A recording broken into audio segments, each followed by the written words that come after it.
नमस्कार, मी धनश्री हाऊस क्वीनमध्ये तुमचं खूप सारं स्वागत करते. आजचा दिवस तुम्हाला खूप छान आनंदात जाऊ दे, तुमच्या मनातल्या सगळ्या चांगल्या इच्छा पूर्ण देत. सकाळची माझी सगळी कामं आवरलेली आहेत आणि 2 वर्षापूर्वी मी माझ्या किचनचा व्हिडिओ टाकला होता की खूप जणींनी त्यावेळी विचारलं होतं की कसं काय एवढ्याशा किचनमध्ये मॅनेज करतेस आणि मांडणी कशी केलेली आहेस. तर तेव्हा मी टाकलं आणि रिसेंटली त्या किचनच्या व्हिडिओवरती अजून कमेंट यायला लागले की आत्ताचं पण तुझं किचन मॅनेजमेंट कसं आहे ते दाखव. कारण 2 वर्षामध्ये कसं महिन्याभरात जे बदल होतात, 2 वर्षामध्ये तर अजून बदल होतात. तर थोडेसे चेंजेस केलेले आहेत. त्यासोबतच मी सांगेन की किचनमध्ये माझं काम मी कसं आवरते किंवा कोणत्या गोष्टी मी ठेवलेल्या आहेत प्रायोरिटीवरती. कारण किचन छोटं आहे त्यामुळे गोष्टी पण तेवढ्याच ठेवाव्या लागणार, अगदी कमी. कारण का जास्त गोष्टी ठेवल्या तर जागा पण नाही होणार, त्यामुळे गरजेच्या असलेल्या ठेवलेल्या आहेत. त्यासोबतच बाकी सगळ्या गोष्टी मी तुमच्याशी शेअर करणार की कडदाणे वगैरे कशी मी ठेवते आहे. आणि आता तर मला सध्या आवरायचं आहे. आता उन्हाळा सुरू होतोय. उन्हाळ्यामध्ये सगळ्यात जास्त आपल्याला त्रास होतो सूर्याच्या किरणांचा. त्यामधली अतिनील किरण ज्यामुळे चेहरा खूप डॅमेज होतो. सगळ्या स्किनच्या प्रॉब्लेमचं मूळ कारण हे अतिनील किरण आहे, ज्यामुळे पिगमेंटेशन, डार्कनेस, सगळ्या गोष्टी म्हणजे होतात. आणि सगळ्यात जास्त आपल्याला असतं की सनस्क्रीन वापरायचं तर आहे, पण काही सनस्क्रीन वापरल्यानंतर चेहरा खूप चिकट होतो, काळपट पडतो किंवा काहींना सूटच होत नाही. माझे खूप काही फेवरेट सनस्क्रीन आहे जे मी तुम्हाला भरपूर वेळा दाखवलेले आहेत, पण असं सनस्क्रीन सगळ्यांना सूट होऊ शकतं. आणि ॲलोवेरा हे सगळ्यात जास्त इम्पॉर्टंट आहे उन्हाळ्यामध्ये, कारण ते चेहऱ्याला थंडावं देतं. तर ॲलोवेरा असलेलं सनस्क्रीन आणि जे तुमच्या चेहऱ्याला चिकट बनवत नाही असं एक सनस्क्रीन माझ्याकडे आहे. सगळ्यात आधी मी दाखवते की एखादं दुसरं सनस्क्रीन लावल्यानंतर आपला चेहरा किती तेलकट होतो. म्हणजे जे सनस्क्रीन काही खूप असे तेलकट करतात चेहरा, म्हणजे एकदमच ऑइली दिसतात थोड्या वेळाने लावल्यानंतर ते. आणि त्याच्यानंतर हे सनस्क्रीन दोन्हीच्या टेस्ट करून दाखवते, म्हणजे तुम्हाला समजेल की सनस्क्रीनमध्ये कसा फरक असतो. ते वरती आहे आणि आता मला तयार तर व्हायचंच आहे आरवला स्कूलला सोडायला जाण्यासाठी, तर मग तेही तुम्हाला करून दाखवते. आणि त्याच्यानंतर आरवला स्कूलला सोडून आल्यानंतर मी तुम्हाला किचनचा जो पूर्ण व्हिडिओ आहे तो दाखवते. चेहऱ्याला मी एक सनस्क्रीन जे आहे माझ्याकडे, जे खूप आधीपासून मी वापरायचे, पण ऑइलीनेस खूप व्हायचा त्या वापरल्यानंतर, तर तेच मी तुम्हाला अप्लाय करून दाखवते. एक अर्ध्या तासानंतर तुम्ही चेहरा बघताय की इतका ऑइली दिसतो आहे. ऑलरेडी चेहरा ऑइली असल्यामुळे असे प्रोडक्ट लावणं खूप अवघड ठरतं, त्यामुळे मी नेहमी विचार करते की वॉटर बेस्ड प्रोडक्ट राहावेत. आता हे बघताय टिश्यू पेपर मी लावलेला आहे. टिश्यू पेपरमध्ये हे जे ऑइल आहे ते किती ॲब्झॉर्ब होतं. जे सनस्क्रीन मी लावलेलं आहे त्या सनस्क्रीनमुळे ऑइली चेहरा खूप झाला आणि त्याच्यानंतर हे टिश्यूमध्ये किती ॲब्झॉर्ब होतं आहे. असेच सनस्क्रीन खूप सारे असतात. म्हणजे आता हे मला सूट झालं नाही याचा अर्थ दुसऱ्याला होईल असं नाही, पण काही काहींचा चेहरा रिॲक्ट करतो आणि अशा प्रकारे ऑइलीनेस खूप वाढतो आणि त्याचे प्रॉब्लेम्स खूप होऊ शकतात नंतर. त्यासाठी आपल्याला हवं असतं की चेहरा चिकट न बनवणारं किंवा जास्त स्टिकीनेस न देणारं असं सनस्क्रीन आपल्याला हवं, जे उन्हाळ्यामध्ये खूप गरजेचं ठरतं चेहरा हायड्रेटेड पण राहावा याच्यासाठी. तर हे जे आहे गुड वाईब्सचं हायड्रेटिंग सिरम सनस्क्रीन SPF 50 आणि ॲलोवेरा आहे. याच्यामध्ये पॅराबिन, मिनरल ऑइल नाही आहेत. खूपच लाईट वेट आहे. सूर्यकिरणामधील जी अतिनील किरणं असतात तर त्यापासून तर वाचवतंच, त्यासोबतच नरिशिंग आणि हायड्रेटिंग प्रॉपर्टीज आहेत, त्यामुळे चेहऱ्याला एक तजेलदारपणा येतो. आणि हो, एन्व्हायरमेंटल स्ट्रेसॉस जे असतात त्यामुळे एजिंग होतं, तर ते प्रिव्हेंट करण्याचं सुद्धा काम करतं आणि हायड्रेटेड चेहरा दिसतो. आता बघताय मी तुम्हाला इथे टिश्यू पेपर जो आहे तो लावून दाखवते, तर टिश्यू पेपर स्टिक सुद्धा होत नाही, तो घसरतो आहे चेहऱ्यावरून. याचे डिटेल्स सगळे मी डिस्क्रिप्शन बॉक्समध्ये दिलेले आहेत आणि प्रोडक्ट टॅग सुद्धा करून दिलेला आहे. असं सनस्क्रीन तुम्हाला हवं असेल तर ते तुम्ही नक्कीच घेऊ शकता. चला तर मग मी आता जे आहे आरवला सोडून येते आणि त्याच्यानंतर मग तुम्हाला भेटते किचनच्या व्हिडिओ सहित. मी तुम्हाला त्याच्या आधी म्हटलं होतं की आपल्याला जे किचन आहे हे माझं, तर मी त्यावेळी विचार कसा केला होता. काही गोष्टी मी मागच्या जेव्हा किचन टूर दिली होती 2 वर्षापूर्वी, तर त्यामध्ये काही गोष्टी मी आय थिंक विसरले होते की कसं. आणि आता जेव्हा आपली नवीन फॅमिली अजून वाढली, मग 2 वर्षामध्ये भरपूर आपल्या फॅमिलीमध्ये चेंज झाले. जवळजवळ 1.5 लाखाच्या वरती लोक ऍड झालेले आहेत आपल्यासोबत.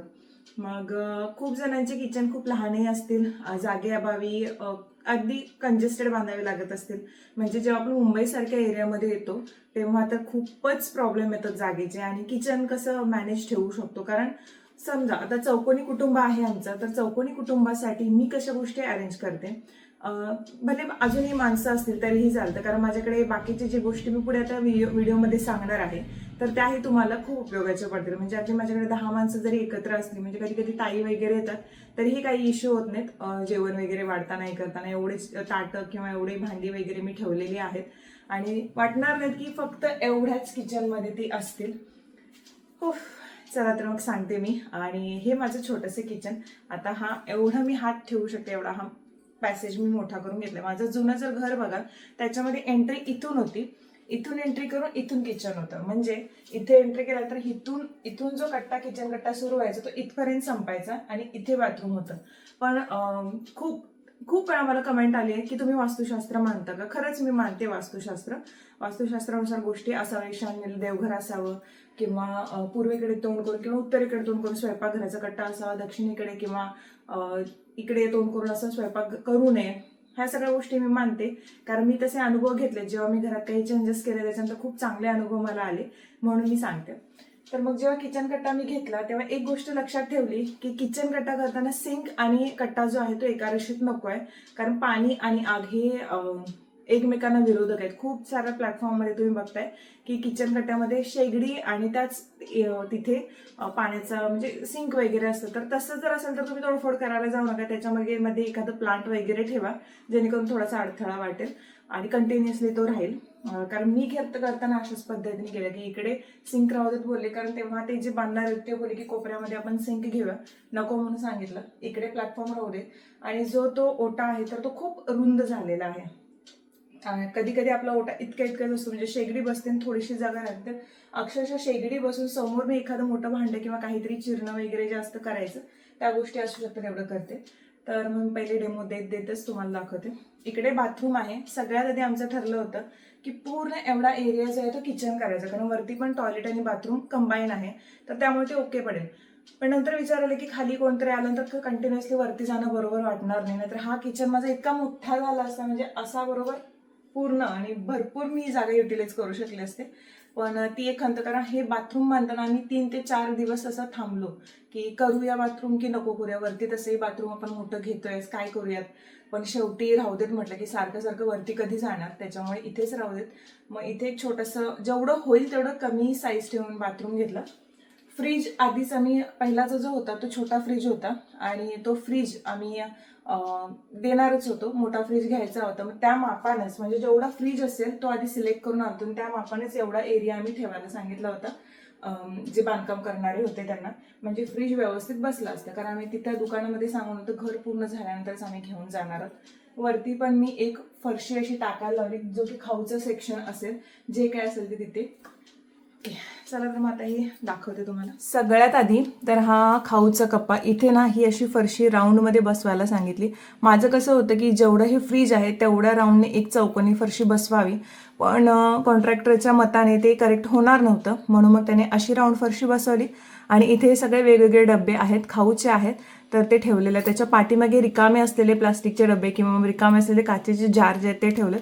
इथे वरच्या साईडला ही जी टाकी आहे तिथं रिकामी पाण्याच्या बॉटल जेव्हा केव्हा आपण बाहेर पडतो तेव्हा, आणि औषधांच्या बॉटल्स मी तिथे ठेवलेल्या आहेत. आता इथे वरती बघताय हे माझं फायटिकाचं पावडर आहे. त्यानंतर हे 2 डबे आहेत. एका डब्यामध्ये तर हा जो मोठा डबा आहे त्याच्यामध्ये थालीपीठाचं पीठ, आणि हा जो दुसरा डबा आहे याच्यामध्ये अजून 2 रिकामी डबे आहेत. काहीतरी वस्तू असेल तर त्या मी त्याच्यामध्ये ठेवते. हे मोठं पाण्याचं तांब्या आहे, जेव्हा कधी जास्त माणसं असतील तेव्हा मी घेते. हा कुकर मी कालच्या व्हिडिओमध्ये दाखवला. ड्रायफ्रूट कटरी इथंच ठेवलं. आणि ही जी 2 भांडी दिसतात मोठे, तर याच्या आतमध्ये जवळजवळ 5-5 भांडी आहेत, म्हणजे 10 भांडी आहेत एकूणही, आणि ती बरोबर मावलेत. आता इथे पाठीमागे एक लोखंडाची कढई आहे, त्याच्यामध्ये जी भांडी मला जास्त लागत नाहीत, म्हणजे जसं चाळण वगैरे, तर ती आहे वाफेची. इथे हे डबे जे आहेत ह्या सगळ्या डब्यामध्ये दोन्ही पिठं, तांदूळ, त्याच्यानंतर हा जो कोपऱ्यातला डबा आहे इथे स्टीलचा, तर त्याच्यामध्ये जेव्हा आपण काही गोष्टी खरेदी करतो आणि त्या थोड्याशा राहतात डब्यामध्ये ठेवल्यानंतर, तर त्या ज्या आहेत त्या क्लिप ज्या असतात आपण कोणत्याही पॅकेट फूड जे असते ते बांधण्यासाठी वापरतो, तर त्या लावून मी ह्या डब्यामध्ये ठेवल्यात. इथे परत सगळं सामान आहे ह्या डब्यामध्ये सुद्धा. ह्या 3 डबे पिठाचे आणि तांदळाचे, आणि इथे एका डब्यामध्ये परत जे पापड कुरड्या आहेत त्या आहेत, आणि एका डब्यामध्ये एक्स्ट्राची भांडी जे आहेत वाटी वगैरे, तर ते सगळं ठेवलेलं आहे. वॉटर प्युरिफायर जेव्हा घ्यायचा ठरवला तेव्हा वॉटर प्युरिफायर आम्हाला स्टोरेजचा घ्यायचा होता, पण इथे स्टोरेजचा मावलाच नसतं, त्याच्यामुळे हा घेतला वॉटर प्युरिफायर. पाणी 24 तास असतं त्याच्यामुळे प्रॉब्लेम नाही. त्यानंतर इथे ज्या बरण्या बघताय इथे आता शेंगदाणे जास्त होते तर ते बाहेर आतमध्ये ठेवले डब्यामध्ये, तर कधी कधी लक्षात येत नाही, त्यामुळे भाजून लगेच त्याची पूड करून ठेवते. तर वेगवेगळे शेंगदाणे होते हे, म्हणून वेगवेगळ्या डब्यामध्ये ठेवल्यात मी. तमालपत्र जे लागतं जास्त आणि इथे शेंगदाण्याचं कूट. आणि हे जे काचेचे जार आहेत ना, तर सचिनना ऑफिसमधून कधी कधी जे गिफ्ट्स मिळतात तर त्याच्यामध्ये मोस्टली ड्रायफ्रूट असतात, तर त्या ड्रायफ्रूटचे जार जे आहेत तेच मी ठेवले, विकत घ्यायलाच गेले नाही काचेचे, कारण ते खूप क्यूट होते. आणि ह्याच्यामध्ये धने जिऱ्याची पावडर, धने, त्याच्यानंतर काही चटणी जे मिक्स करतात भाजीमध्ये, असं ठेवलं इथं. आता इथे जर बघितलं ना, साखर पावडर आणि तूर डाळ. आता तूर डाळ संपली की डब्यामध्ये मी एक्स्ट्रा असेल ती नंतर काढेन, आणि त्याच्यानंतर तूर डाळ आणि मूग डाळ मिक्स करून ठेवते मी, आणि त्यांचं वरण किंवा बाकीच्या आमटी ज्या आहेत त्या करते. वरती मी बासमती तांदूळ ठेवले, कधी कधी जिरा राईस किंवा मग आपण बिर्याणी वगैरे करतो त्याच्यासाठी लागतात म्हणून त्या ठेवलेल्या आहेत. इथे जे आहे ते सोया चंक्स नेहमी जास्त करून करते मी. त्यानंतर चण्याचं पीठ मम्मी येताना घेऊन आली होती, आणि तेच थोडं जे आहे ते त्या डब्यामध्ये ठेवलेलं आहे मी. आणि तिथे अजून बाकीच्या ज्या गोष्टी म्हणजे मसाल्याची छोटी छोटी पाकिटं जे मसाल्याच्या ह्या डब्यामध्ये ओतावी लागतात, तर तेवढीच आणून ठेवली, म्हणजे ह्या डब्यामध्ये पूर्ण भरलेली असतील, आणि बाकीची पाकिटं जे येतात म्हणजे ही संपल्यानंतर मी त्यातून ऍड करते. त्यानंतर हे जे काचेचे जार आहे त्याच्यामध्ये हळद, लोणचं, त्याच्यानंतर मसूर, आणि एका याच्यामध्ये आहे जारमध्ये वेलची पूड, आणि ते जे आहे ते लोणचं आहे त्याच्यामध्ये. इथे पाण्याचा हंडा, कारण जसं मी म्हटलं की स्टोरेजचं नाही आहे त्याच्यामुळे इथे पाणी साठवून ठेवते. हे शिबुड भाकरीचं. तर तेलाची किटली, तिखट आणि मीठ ठेवण्यासाठी सिरामिक बर्नी मी आत्ताच खरेदी केलं. आणि हे जे तुम्हाला स्टोरेज रॅक दिसत आहे ते सुद्धा. तिथं आतमध्ये खलबत्ता आहे छोटासा, त्याच्यानंतर मसाला पावडर आहे. इथे लाडूची जी छोटीशी बरणी आहे, तिथे जे चपातीला लावायचं पीठ असतं तर ते वेगळं काढून ठेवलंय, आणि त्याच्यावरती तेल आहे. लायटर आणि चिमटा हा इथेच ठेवलाय, म्हणजे तो कडेला राहायला. वरती हे जे आहे स्टोरेज रॅक ते मी घेऊन आले होते तेव्हाच, तर ते तिथे करून घेतलं. असं पोळपट लाटणं राहील, कारण पोळपट लाटण्यासाठी वेगळं असतं, पण इथे मी कुठे ते अटॅच करून घेऊ शकत नव्हते. त्याच्यावरती मी ठेवलेला आहे मसाल्याचा डबा, आणि त्याच्यानंतर तिथे आहे ते आपण व्हेजिटेबल कटर जे असतं तर ते तिथे ठेवलेलं आहे मी. त्यानंतर हा प्लॅटफॉर्म एरिया जो आहे, तर इथे बघताय की मी शेगडी माझी खूप मोठी होती अगोदर, जवळजवळ एवढी मोठी होती, आणि इथला गॅप जो होता तोही फार मोठा होता, पण तो फार गरजेचा नव्हता. त्याच्यामुळे मग मी काय केलं की छोटी शेगडी जी आहे ती घेऊन आली, कारण इथे कुठलंही भांडं मी ठेवणारच नव्हते, त्यामुळे हे एवढ्या एरियामध्ये मावलं. तवा जो आहे हा विडाचा तवा आहे, आमटी असेल याच्यामध्ये, भाजी, आणि आम्ही चौघच आहे तर त्याच्यामुळे एवढा भात पुरतो. तर हा 1.5 लिटरचा कुकर, ही कढई भाजीसाठी जी वापरली जाते. तर ही जी रोजच्या सकाळ संध्याकाळ वापरातली जी भांडी असतात तर ती इथेच ठेवली. आता हे जे आहे ना, तर हे कलर केलं होतं 2 वर्षापूर्वी, आणि त्याच्यानंतर तिथे मी लिहिलं होतं हाऊस क्वीन म्हणून. पण आता जेव्हा मी स्वच्छ करते तेव्हा हे सगळं घासते, कारण काय होतं इथला जो फोडणीचा धूर किंवा फोडणी जी आहे ती उडते, आणि हे सगळं तेलकट होतं. आता इथे तुम्ही बघताय की कुठेही एक्झॉस्ट नाही आहे, कारण का चाळ सिस्टीम असल्यामुळे बॅक साईडला सुद्धा रूम आहेत, इकडच्या साईडला सुद्धा रूम आहे, त्यामुळे एक्झॉस्ट ठेवू शकत नाही. एक्झॉस्ट हा जो आहे तो इकडे ठेवलेला आहे मी, त्यामुळे स्वयंपाक करताना हा एक्झॉस्ट मी सुरू करते चिरण्यासाठीचं. आणि हे बाकी गोष्टी, सुक्या गोष्टी ज्या असतील काही असेल तर ते चिरण्यासाठीचं वेगवेगळं ठेवलं होतं मी. आणि ते 2 हँड टॉवेल जे आहेत ते अडकवलेले आहेत. तर हे किचन एवढं आहे असं.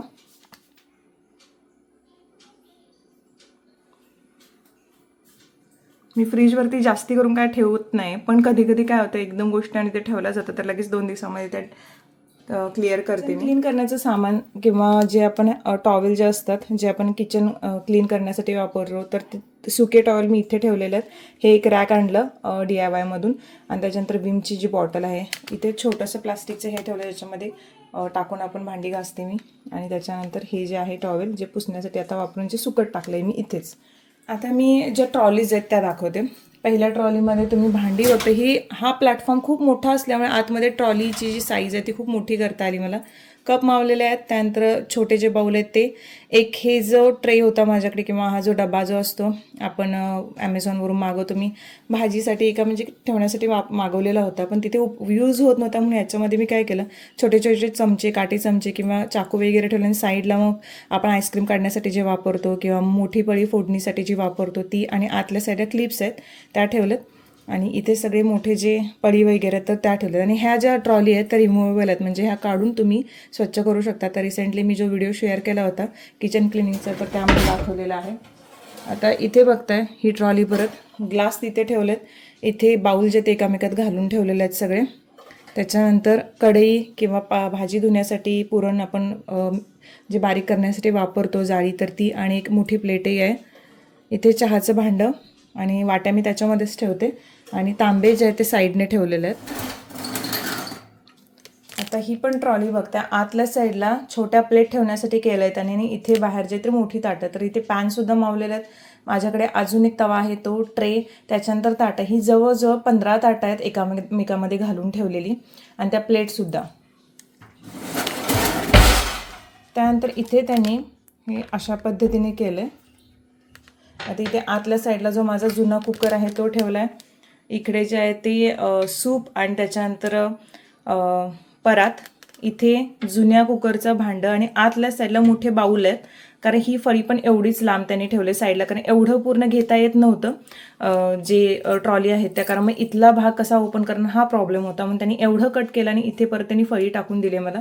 दोन्ही सिलेंडर आतमध्ये, आणि तिथे पण आतमध्ये खूप जागा आहे जिथे छोटा एक कुकर आहे एक, आणि त्याच्यानंतर मग मिक्सर. इथे विळी जी कधी कधीच लागते, तेल जे एक्स्ट्रा लागतं, म्हणजे आपण किटलीमध्ये ठेवल्यानंतर जे एक्स्ट्रा असतं ते तेलाचं कॅन मी इथे ठेवलं. आणि त्यानंतर इथे एक जे आहे सिंकचा पाईप इथून खाली घेतला आहे, आणि इथे कांदे, बटाटे आणि लसूणसाठीचे जे आहे तर ते ठेवलंय. तर मग हे किचन मी अशा पद्धतीने ऑर्गनाईज केलं. आता इथे तुम्हाला प्रश्न पडू शकतो की रवा कुठे आहे, पोहे कुठे आहेत. तर रवा आणि अजून कडधान्य जे आहेत ते फ्रीजमध्ये ठेवते मी, बाहेर कीड लागते, आणि बंदिस्त जागा असली की झुरळं पटकन होतात. म्हणून जे कडधान्य आहेत किंवा रवा आहे, ड्रायफ्रुट्स आहेत सगळे, तर ते सगळे मी फ्रीजमध्ये ठेवते. भाज्या दररोजच्या दररोज इथे मिळतात, त्यामुळे त्या ताज्याच घेऊन येते. बाकी अजून काही गोष्टी असतील ज्या फ्रीजमध्ये ठेवता येण्यासारख्या असतील तर फ्रीजमध्येच ठेवते मी. त्याच्यानंतर पोहे वगैरे म्हणाल तर पोह्यांसाठी एक जी बरणी आहे ती केलेली आहे. नाश्ता वगैरे प्रश्न येईल की किचन छोटा आहे, लागणाऱ्या वस्तू दिवसेंदिवस आपल्या ज्या दैनंदिन जीवनामध्ये स्वयंपाक करताना लागतात तर त्यांची संख्या खूप जास्त असते. तर मी बऱ्यापैकी मॅनेज केलेल्या आहेत त्या गोष्टी, कारण का स्वयंपाक करताना ज्या गोष्टी जास्त गरजेच्या आहेत तर त्या ठेवलेल्या आहेत. आता जसं बाकीच्या डाळी जर तुम्ही म्हणाल जसं मसूर डाळ, मूग डाळ, ह्या सगळ्या डाळी फ्रीजमध्ये आहेत, कारण त्या जास्त लागत नाहीत जेव्हा ती भाजी करायची असेल तेव्हा. बाकी तूर डाळ आणि मूग डाळ ही दररोज डाळीसाठी लागते. मसूर म्हणजे अख्खा मसूर सुद्धा आम्ही करतो. त्याच्यानंतर जे आपण झुणका वगैरे तर त्या सगळ्या गोष्टी इथे बाहेर ठेवल्यात ज्या दररोज लागतात. बाकी मला एवढं गोष्टीमध्ये कम्फर्टेबल वाटतं, म्हणजे अगदीच क्लीन वाटतं. कुठलीही गोष्टी जास्त असं भरून ठेवलेली नाही, कारण प्रत्येकीचं असं असतं जेवढं किचन असतं तेवढा त्याचा उपयोग ती करतेस. तर माझ्याकडे आता हे जे माझे किचन आहे तर त्याचा उपयोग मी असा केलेला आहे किंवा ते असं सजवलेलं आहे. आता ह्याच्यापेक्षा मोठं जेव्हा किचन येईल तेव्हा सुद्धा मी असं छान सजवेन, त्या गोष्टीचा म्हणजे त्या जागेचा वापर करून. तर मग हे माझं छोटंसं किचन जे अपडेटेड आहे आता, कारण मागच्या व्हिडिओचे लिंक सुद्धा मी देईन जेव्हा मी ती किचन टूर दिली होती, तर तेही बघा आणि हेही बघा. आणि आवडला असेल हा व्हिडिओ तर लाईक, शेअर, सबस्क्राईब करायला विसरू नका. तुम्हीही एवढंसं छोट्या किचनमध्ये कसं मॅनेज करायचं असा विचार करत असाल तर त्या किचनमध्ये जेव्हा तुम्ही उभं राहाल ना तेव्हा विचार करेल कुठल्या गोष्टी आपल्याला कुठे ठेवता येतात किंवा आपल्याला कशा सोप्या येतात. त्यानंतर आपल्याला भरपूर सगळ्या गोष्टी लगेच कळू शकतात, कारण प्रत्येक गृहिणी जेव्हा आपल्या किचनसाठी गोष्टी ऑर्गनाईज करत असते तेव्हा तिला खूप साऱ्या गोष्टी सुचतात, आणि तिच्या आवडीनुसार त्या गोष्टी ती करून सुद्धा घेते आणि त्या होतात सुद्धा. सो आय होप तुम्हाला हा व्हिडिओ आवडला असेल.